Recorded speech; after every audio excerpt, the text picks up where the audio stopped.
नैवेद्याचे ताट तयार कर हो. जा. अरे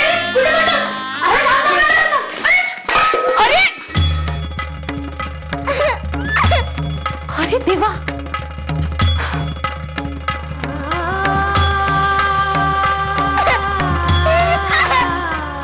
झालं मेलं लक्षण ते.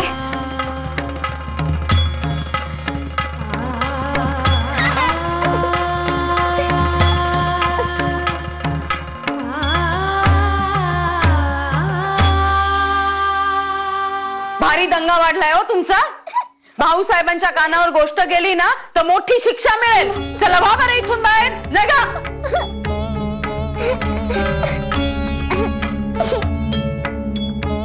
रमा, अगो अगो रडू नकोस. होते असे कधी कधी. शांत हो बरे. हे बघ, उद्या पुन्हा कर कोशिंबीर. पण माई, मी नैवेद्यासाठी केली होती ना कोशिंबीर. मी पुन्हा करते. पुन्हा करते काय पुन्हा करते? अगो सासू सांगते ना उद्या कर म्हणून, तर गप्प बसावे. आणि काय गो, सासू उलटून बोलणे शोभते काय तूस? पुन्हा उशीर होईल तो वेगळाच. नाही हो सुभद्रा वहिनी. अहो हे का उलटून बोलणे? नैवेद्यासाठी खास केलेली कोशिंबीर सांडली, ते लागले आहे पोरीच्या जीवास.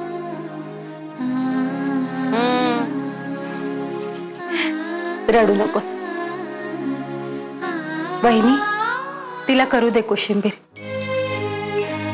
मी मदत करते. नाही होणार उशीर. आणि झाला तरी होऊ दे आजचा दिवस घटकाभर. पण पोरीच्या मनाने घेतले आहे तर तसे होऊ दे. जा केळी घेऊन ये. आता ती उरलेली कोथिंबीर तरी निवडून द्या पटापटा सगुणाबाई. संधी मिळाली आहे उजेड दाखवायला. हात चालवा चटाचटा. आता बसा.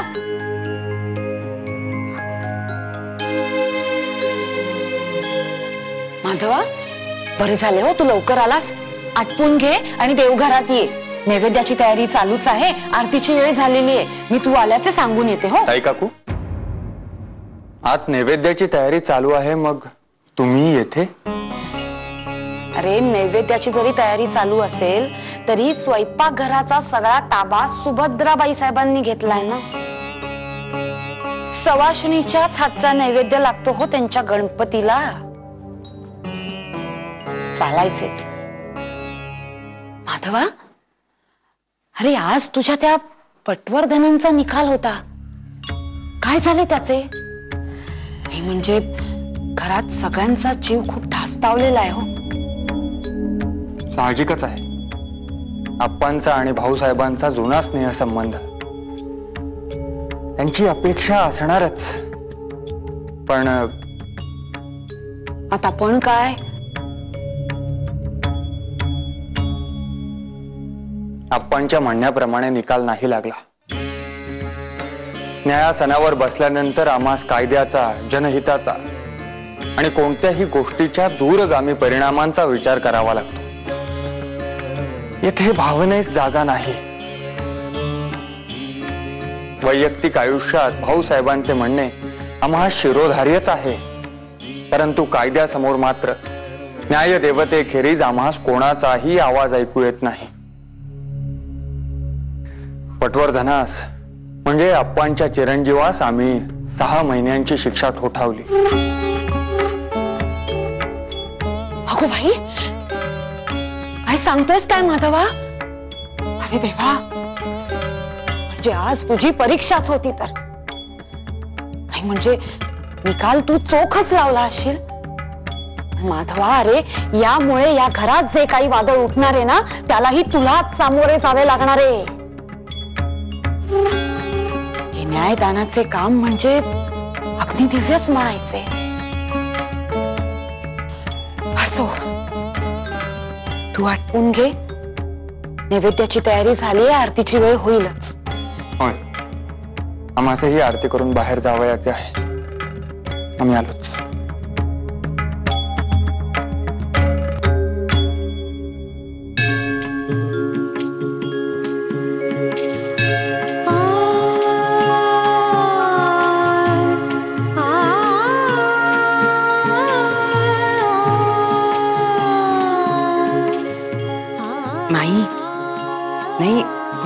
नैवेद्याचा सगळा स्वयंपाक आज मी केलाय हे सांग हो.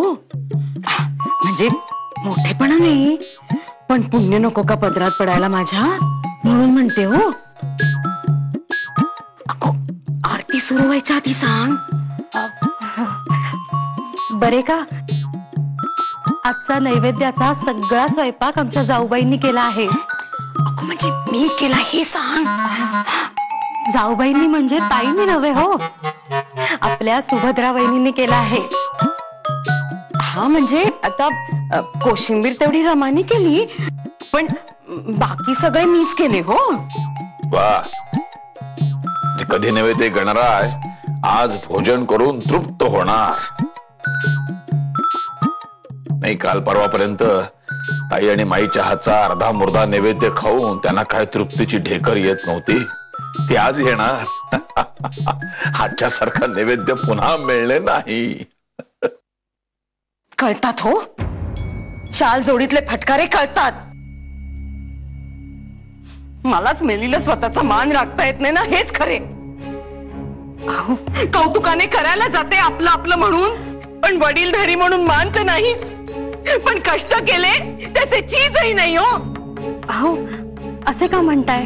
अवघ्या घरास माहिती आहे हो तुमचे कौशल्य. स्वयंपाकात तुमचा कोणी हातही धरू शकत नाही असे प्रत्येक जण म्हणते. आणि सगळे काही एक हाती करता नाही का? साखर पेरणी करायची काही गरज नाही हो माई. शेवटी आम्ही झाले आहोत ना लांबचे, हेच खरे हो. नाही नाही, आम्ही आपली जीवाची तडतड करायची, पण इथे कोणाला काही आहे का त्याचे? बाई, हो.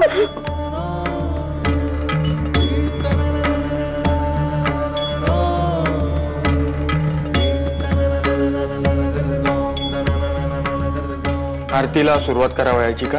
हो, चला.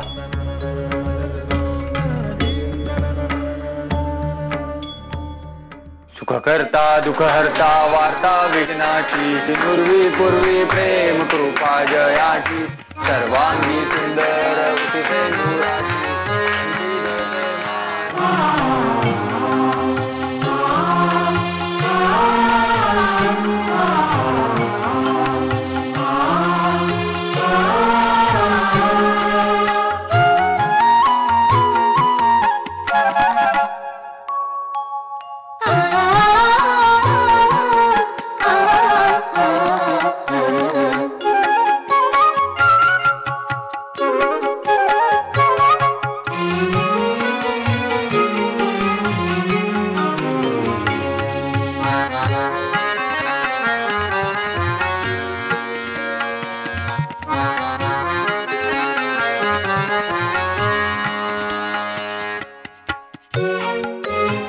गणपती बाप्पा.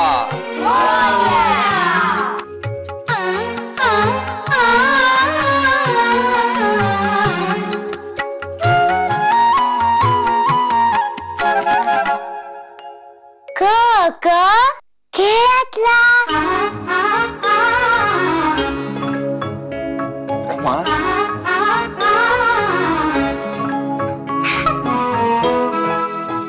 बाई, काकूतला पण होतो.